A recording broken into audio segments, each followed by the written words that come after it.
आपका मीडियम क्या है, हिंदी या English?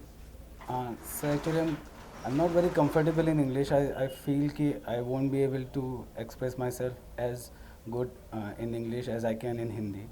So I wrote it in English. I mean, I've studied in English medium all my life, but I've talked in Hindi mostly. So. Okay, tell me about yourself.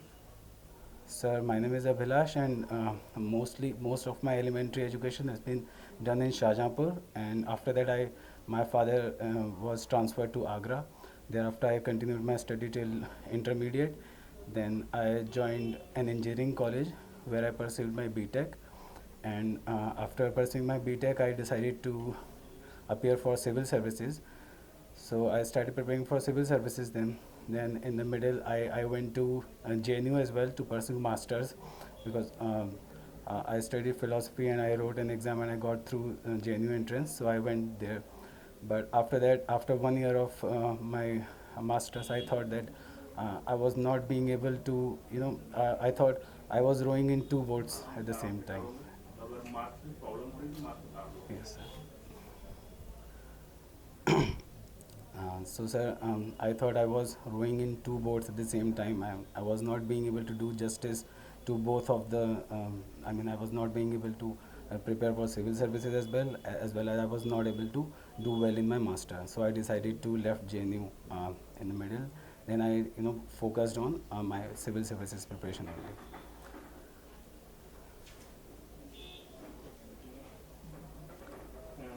You are from Sikandra, Yes, sir. Agra. Yes, Tell me sir. about Agra.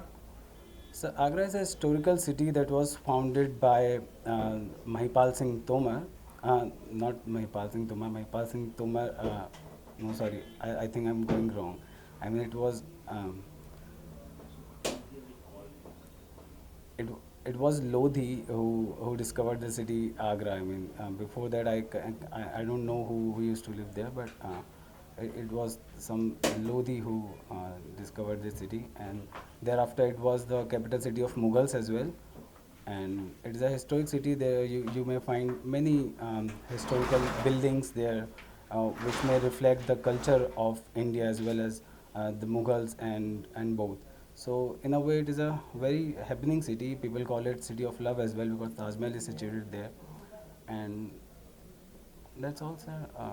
What is the meaning of Abhilas? Sir, Abhilash is basically aspiration. Basically, it means aspiration. So, what kind of aspiration you see in yourselves? Sir, I want to serve my nation, basically, in any way I can. Basically, I want to be in the critical position of decision making so that I can, serve my country anyway.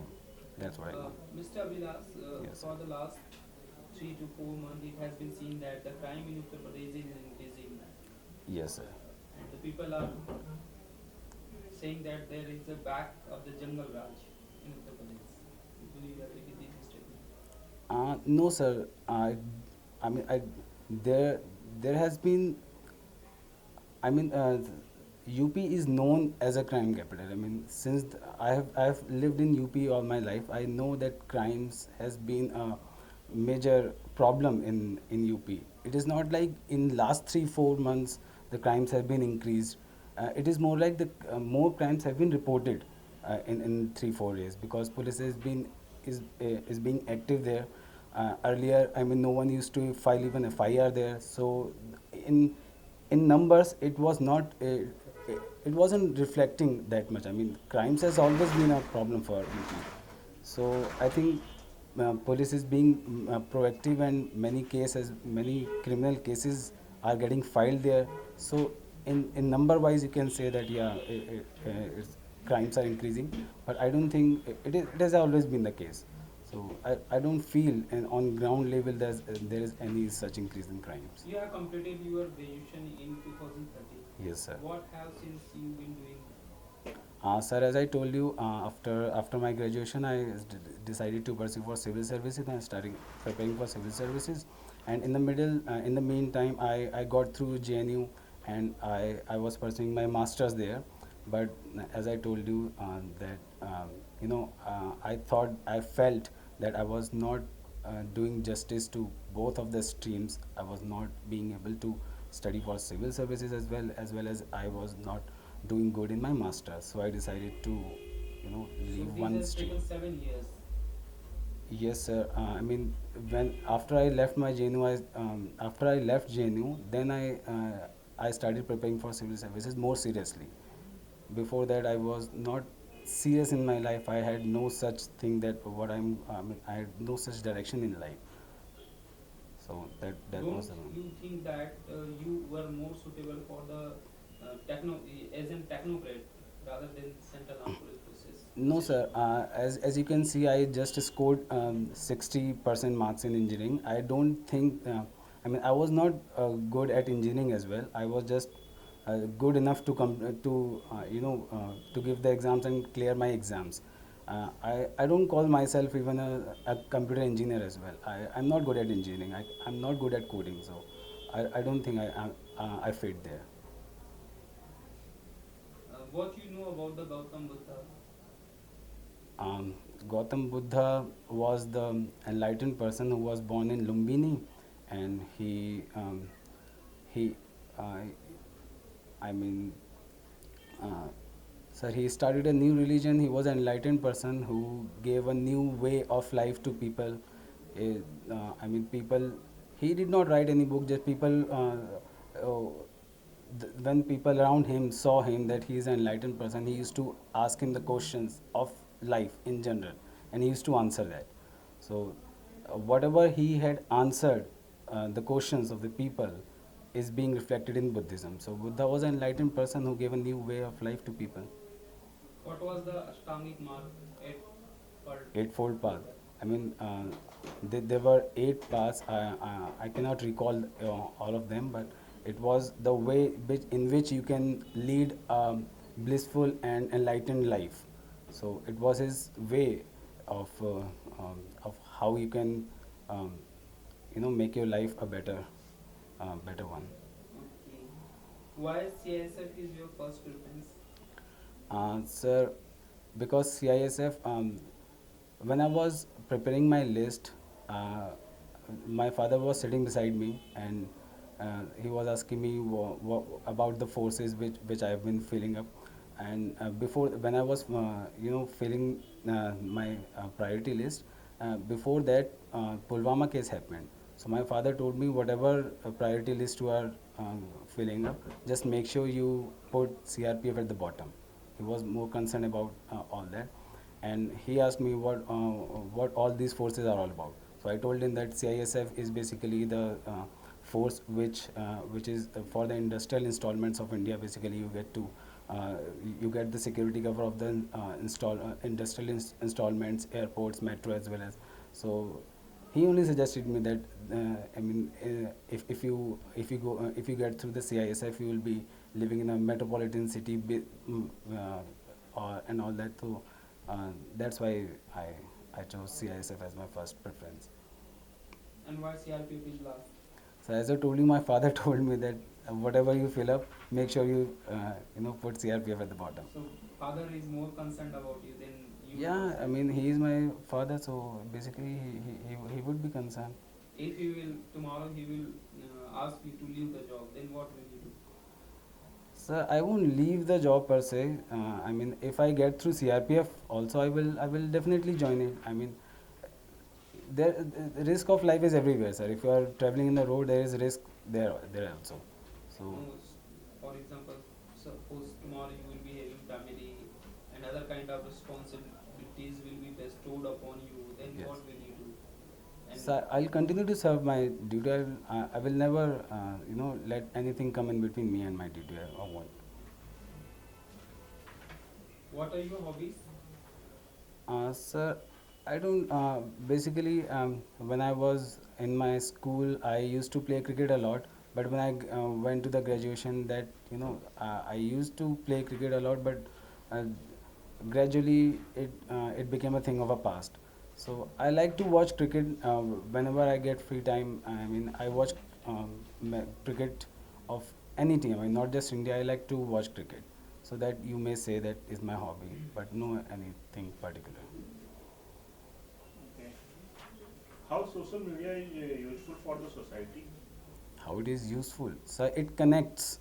I mean, uh, uh, information is at your fingertips. That is the best thing, best advantage of social media. You can have one thing happened at one place, and the other in the other half, in the other minute or so, you will have that information through social, through Facebook or through WhatsApp or whatever.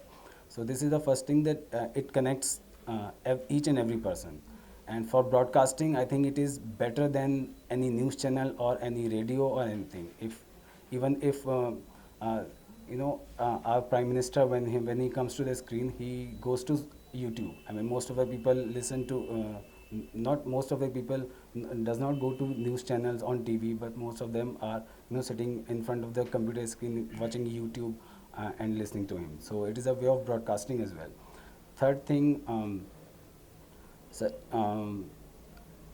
that it helps you grow in business. So economical if you see the economic dimension, that is also one of the advantage. And what is the disadvantage of the social media for the society? Um, so fake news, I feel today is the most disadvantageous thing which social media is facing. I mean, there is no check and balance on what all you are sharing on social media and what all people are getting through it. People, they just see the post of Facebook and they believe in that without any scrutiny and all. So I think Facebook fake news is the thing which we need to do something about. Okay, what is the impact of Israel and UAE peace pact On India or on world? on world, On world. especially in Middle East? It is basically a positive step towards, I mean, both of them have started their diplomatic exchanges for the first time. And since we know that since the Israel have been, since 1948, all of the Arab countries has been hostile towards Israel. So there was a sense of hostility and sense of insecurity and all that. So and this is the positive steps which may increase the positivity and the security of the Middle East as well. So this is going to be a positive step, I guess. And what is the dispute between India and Nepal? Sir, and there was some boundary issue, the Kalapani issue, with which that there is a geographical location, Kalapani, and in which side it lies. That is the issue is all about. Treaty of Sugauli was signed between after Anglo-Nepalese war between British East India Company and Nepalese King Samgorkha. So that was the issue that there was one river I cannot recall the name of. I mean, the western side of that river was the part of India and the eastern side of river was the part of Nepal. So the dispute is between where exactly the river lies or where is the source of that river. So that is the basic point. And how the evolution of the Article 370 will affect the status of Jammu and Kashmir? So Article 370 was basically the bridge between Kashmir and the Indian Union. By by abolishing the Article 370, I think now it has become the full-fledged state of India. I mean, earlier there used to be a separate constitution for Kashmir. Now it will be following in Indian constitution only. I mean. And it is like any other state of India, and I mean earlier there was a different there were different set of rules. Not even fundamental rights was not applied there. So after abolition of Article 370, I guess all of the provisions of Constitution of India would be applicable there, and it will help in integration of Kashmiris to India in a better And sense. recently the government of India had allowed to own property in Jammu and Kashmir. Yes, sir. How it will impact the life of the people of the Jammu and Kashmir? Sir, today the provisions are as such that any Indian citizen can buy any property anywhere in the country. anywhere except northeastern and the Himachali and the mountainous side. Or I mean, if I go to Rajasthan, if I go to Tamil Nadu, I can buy. Even in Jammu and Kashmir हम कौन सी जमीन खरीद सकते हैं? Except agricultural land, all of it, I guess. या आपने ये क्या बोला कि any property? Yeah, I mean, except agricultural land you can buy. So, I mean, I don't see any harm to Jammu and Kashmiri people that if people outside of Jammu Kashmir will come and buy land there. I don't think, उनको फायदा होगा या नुकसान होगा? या फिर sir I guess फ़ायदा ही होगा उनको. और कौन खरीदेगा? I mean mostly the industrialist will buy it. Industrialists will buy and they will set up some kind of business there, and they will involve the locals there, so it will be ultimately helpful to the Kashmiri people only. Abhilas, Yes, sir. which one is better, either left-wing extremism or right-wing extremism? Sir, I don't think any kind of extremism is better. If you go to the extremes, something or other will go wrong. So extremism of any kind, be it political extremism or left or right, be it religious extremism of Hindu, of Muslim, nothing is good, sir. You have to, I mean, prosperity lies in the middle. So you have to keep balance. You cannot go either right or either left. You have to But make both are it balance. existing in our country. Yes, sir. That's what I mean. How you react with this? So I only tell people that never go extreme. I mean, nothing is too right or nothing is too wrong as per se. Not right and left, but not. I mean, what I'm saying is that prosperity lies somewhere in the middle. You have to make the balance between what I mean. It is not like that all of the leftist things are right, or all of the rightist things are right, or all of the leftist things are wrong, or all of the rightist things are wrong. I mean, in some way, rightist can be right, in another way leftist can be right, or the other way around. So I don't think extremism can be helpful to any country or any society. Extremism is not the way. What is state actors? So state actors, I mean, the government or all of them are the state actors. I mean, the judiciary, the executive, the All these are state actors. And non-state actors? non-state actors are businessmen or who are not related to government of India. They are non-state actors.